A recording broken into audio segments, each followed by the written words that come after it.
Hey guys, this is Rod Young coming back to you about this van trip. One man, one van, 28 days in the van traveling across the Southwest United States.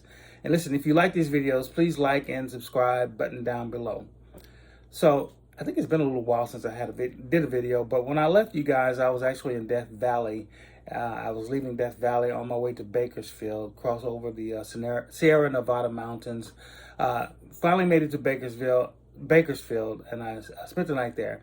The next morning, I got up early, and the plan was to drive from Bakersfield to the Sequoia and Kings Canyon National Parks. And I was planning on staying inside the Kings Canyon National Park.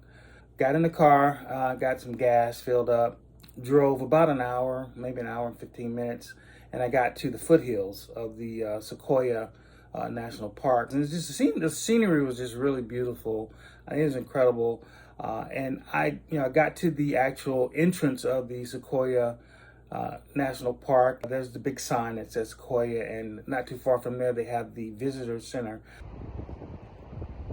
Well, guys, it looks like I've made it to Sequoia National Park in California. It's a beautiful park. And you can see and hear the water here by the river. So yes, I am literally in a van down by the river.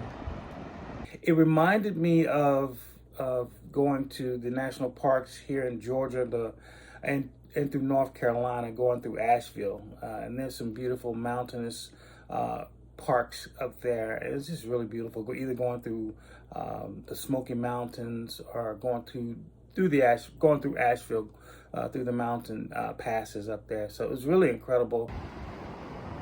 I wish I could explain how crisp and fresh this air is, how cool it is out here, how these smells, this is amazing.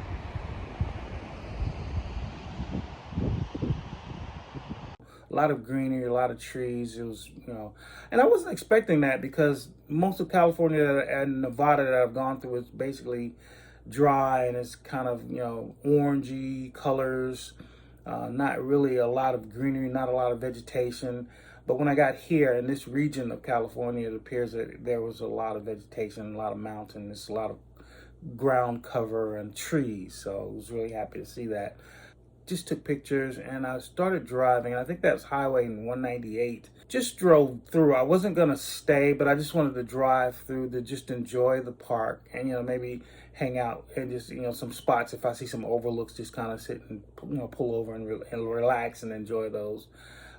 Now it had been snowing, and of course there are mountain caps. And the higher you get up, the colder the elevation, and the more likely you are to see snow or run into snow. So at the foothills or at the entrance of the park, they say you need to put on your chain tires, your snow chains for your tires. Okay, the park ranger told me at the entrance of the Sequoia Foothills station that if I go 10 miles up, after the 10 miles, there's a different grade of trail, a grade of condition of the road. So they required that I have chains on my tires.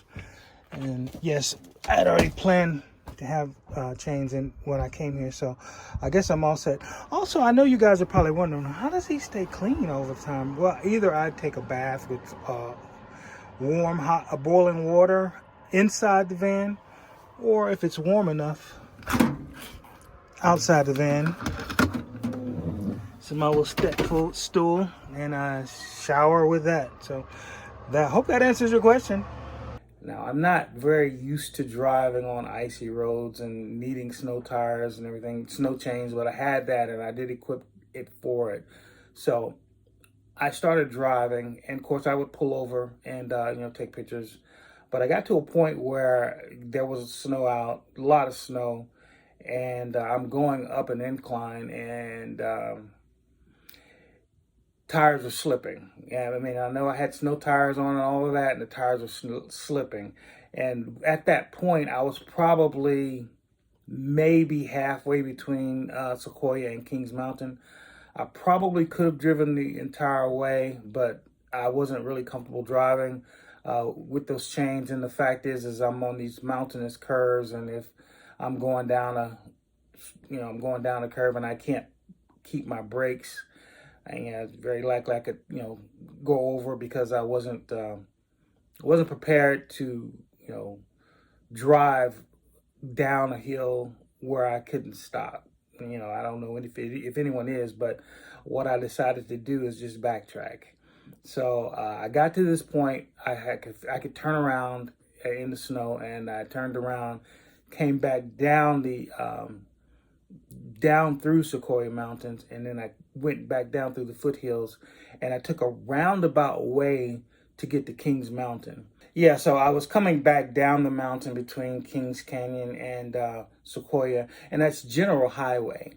So I'm going back down. I'm double backing because I can't really go any further north because my tires were slipping on the road. So came back down, and I think that was a good decision because I got a chance to see a little bit of California that I wouldn't have seen before. And there's it's a little town called Woodlake, California. I went from General's Highway, which is the highway between Sequoia and Kings Canyon, to Highway 216 and then Highway 245. And I actually stopped north of Woodlake, California, and I got a chance to see something that I've not seen before.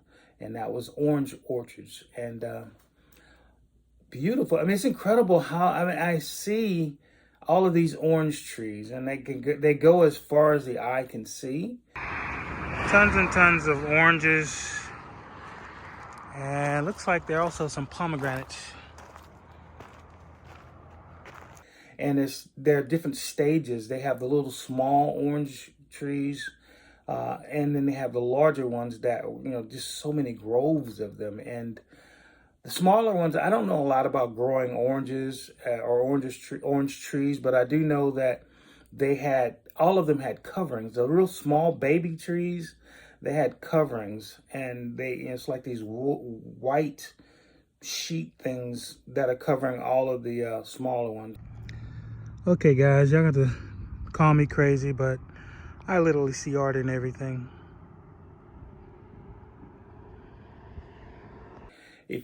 It was to me, it was just really beautiful to see this line of organized trees, these groves just covered with these things. And it's just a weird look for me, but it was just really, really, really cool to see. I'm sure I'm not supposed to do this, but I actually pulled over and walked to one of the trees and pulled an orange off. And I said I was going to hold it for later. Hey guys, I just wanted to pull over the side of the road and show you this orange grove. These are, I want to say they're Valencia oranges. And they are, they're everywhere. You see that whole row, they're just all over the place. So I was gonna kind of pull one just to see. And yeah, I'm gonna take it with me. And I don't know if they're ready, but I'm gonna try one later. And when I got a place to stop, I peeled it. It was delicious. That orange was just really, really delicious. So I kind of wish I'd have pulled more than one now, but it was really great. I drove through this city called Orsi. I think it's Orosi, California. Orsi, California. Is that how you pronounce it? And it's on the mountains, and it's beautiful.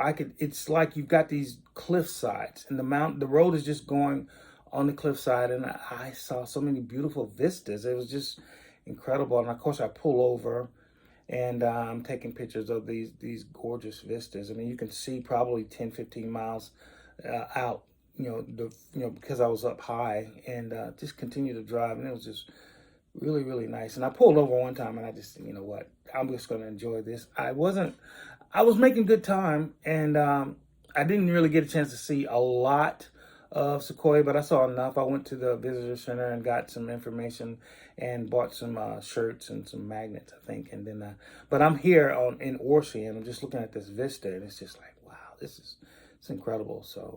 So I'm driving through Orsi, and I'm going higher and higher and higher, and I know I'm getting closer to Kings Mountain, but what's happening is I'm getting in the same situation that I was in when I was trying to go the back way. I see snow. I'm past the snow cap here, and I'm seeing snow on the left, snow on the right. The roads aren't icy, but they're you can tell that it was, and the temperature was, it was middle of the day, so the temperature was warming up, so the roads were better than they were in the morning when I got on the backside. But it was icy. It was kind of icy on both sides, and I knew it could freeze over if the temperature got lower, and it was getting lower because I was getting higher, so I was a little concerned. But I kept going, and I finally made it to Kings Canyon. Now, the plan was to camp there at, I think it's the governor's campgrounds. And of course, I get to Kings Canyon. I'm enjoying it. I see the sign, and I'm in the park. I'm in the national park, and they have a store that's there. But of course, it was closed, and the reason it was closed was because of the governor's order. I don't understand why the Sequoia Park National Park Visitor Center wasn't closed, but the Kings Canyon Visitor Center was closed. But they did have rangers out, so I'm going around, I'm asking questions, just trying to figure out what I'm going to do about where I'm going to camp.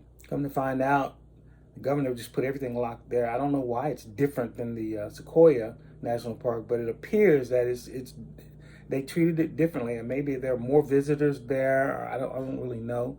But because of the COVID restrictions, I couldn't camp there. I couldn't disperse camp there like I could do in Death Valley. I couldn't, at my reservations, I couldn't camp there. They closed everything down. So all I could do basically was just drive through the park and enjoy it, and then I'd have to leave eventually. So a couple of the sites at Kings Canyon, and they have just some of the largest sequoias there. And I literally got out of my van, started walking through this little picnic area. These trees are huge, and I know I can't do them justice. Look at that. Man, these things are big. Just surrounded by these huge, tall, giant sequoias. I mean, I keep hearing about these sequoias, and I read about them. I went to school, and they talked about them, but actually seeing these large, tall trees is totally different than anything that I could have read or anything I could have experienced. You have to go there to actually understand what it means what a sequoia actually is, because these things are they're huge. And I did not even see the biggest one out there. There's a huge one. I can't remember what they called it, but I couldn't get to it because the roads were snowed over. The roads were icy, and I could not get to it. I really wish I could, but I couldn't. So there was just certain areas they did maintenance on the road. Unfortunately, that particular road that takes me to the largest sequoia, I couldn't get there, but it's still okay. I'm enjoying this, and I'm actually just taking my time to enjoy the moment being out here amongst these trees. And there were a few other people out there. I think there was a couple out there with their kids, and I think they were taking family photos. I think they had an actual real photographer actually out there taking pictures of them, and they were dressed up. So it was really interesting to see. And I don't know, it was just really a serene place, because it was just it was kind of quiet. It was kind of cold, but it was just so beautiful, and it's kind of like a certain peace there, and I just really enjoyed it. I mean, I can't stress enough that you guys really need to go out to check out these national parks, because there's so much there, and there's so many different types of landscapes with these national parks, and you got everything that you can think of is at these parks. So I really encourage you guys to go and enjoy these parks, and it was incredible. Even maybe I would wait until after the COVID restrictions are lifted, but I would definitely go, because I'm now in a bind where I've got to figure out where I'm going to camp. So I got some information about several campsites that were outside of the park, and made some calls, and ultimately I decided, you know what, I don't want to. I need to have more information, and I drove by one of the parks, and I just really wasn't comfortable parking there. So I just decided to drive directly from Kings Canyon National Park to Fresno. And that's pretty much what I did. I'm at the top of these mountains, and I've got to come back down. And I'm coming back down. I'm driving through the mountains, and I come across one of the most incredible sunsets I've ever experienced in all of my years. Now, I had to be in the right place at the right time. I did not plan this. I didn't plan it at all. It just so happened that as I'm coming down this mountain, the sun sets. And imagine, if you will, you're on a cliff in a mountain, very, very high up, and there's nothing between you and the sun, and the sun is setting. The place where the sun sets is where the distance between the sun and you, it literally is nothing but mountains underneath you, clouds underneath you, these golden tones of, it's just beautiful golden tones with the blues and the grays and the whites, and you could see the patches of the mountaintops, the tips of mountaintops below you, piercing through the clouds that are also below you. I've never seen a sun. Well, I take that back. There's one sunset in Alusi, Ecuador that I saw that was, and I may have to put a picture of that on here because I'm referencing it. Well, sunset in Alusi, Ecuador that I saw that was incredible too.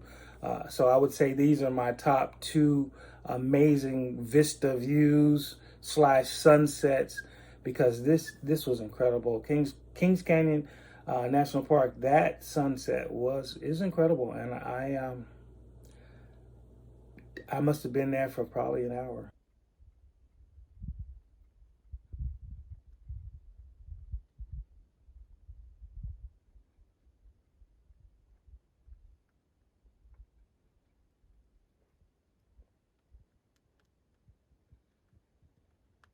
I literally waited for the sun to set, and I would actually get in my car, drive another 5 minutes, and pull over again. And I probably kept doing that until it got dark. The thing is I had another dilemma where if the sun sets, it's already I'm above 32 degrees. I am up on this mountain. It's already colder up on the mountain than it is further down. If I stay and enjoy this sunset, it's going to get below 32 degrees when the sun actually sets, and the road's going to freeze. But if I leave, I'm going to miss a most incredible sunset, all of it. And I wanted to see all of it because it was just incredible. I did not want to leave. The sunset is so beautiful. I literally do not want to leave it. But if the sun drops and the temperature gets below 32 degrees and I'm up here on these mountains, all the roads are going to freeze, so I got to go. So I kind of was driving. Every 5 minutes I would get out, take some pictures, another 5 minutes. So ultimately it got dark, and you could definitely tell it was getting very cold. So it was a rush between getting down the hill, the mountain, getting caught in the ice on the roads, or staying up there for the night, where I didn't have anywhere to camp. But again, my plan was, since I couldn't park or camp at Kings Mountain, I decided to drive to Fresno, and that's what I did. So, but I can't stress enough how beautiful. If you can go to Kings Mountain, leave when the sun is about to set and just drive down the hill, and you'll see exactly the same thing I see. You may not see the clouds that are the mountains piercing through clouds underneath you, but you will see all of the mountain and all of the sun, and it was incredible. I just got there on a very, very special. It was just for me. That sunset was specifically done just for me, and I appreciate it. It was great. So as I'm driving down this hill or this mountain, the last pullover that I had was the vista overlooking the city of Dunlap, California. And it was, by that time it was dark, but you could see the lights in the city, and it's still beautiful. So I'm saying to myself, this Dunlap, California, to me it seems like it's in the middle of nowhere. I don't think there's really any major cities near it. I think Fresno's the largest major city near Dunlap, California. It's not a lot there. It's in the valley, but I've got to say the people who live there have got to be some of the luckiest people on the planet to live there. I mean, it's you are really, really blessed. If you're in Dunlap, California, you are really, really blessed to live there because you are surrounded by some amazing national parks and some incredible mountain views and vistas. You guys are so lucky to live there. I'm so jealous that you guys. I'm jealous of you guys because I wish I could take that view and everything and bring it back to Atlanta with me. But it's incredible. You guys are very, very lucky. So I'm gonna stop the video here. But basically, I drove all the way to Fresno, found a place, kind of hung out there till the next day, and it's just incredible. The day was incredible. I really did not like the fact that I couldn't camp. I mean, I understand that's where we are, and I really did see I saw the campsite, and it was really beautiful. I wish I could have camped there. No dispersed camping. I drove down the hill, went to a couple of the places, and I just wasn't comfortable enough to just park and camp there for the night. Just wasn't comfortable enough. But got to Fresno, and that was pretty much the day. And it was one of the better days. It was a great day. So I'm going to stop here. If you like these videos, please like and subscribe button down below.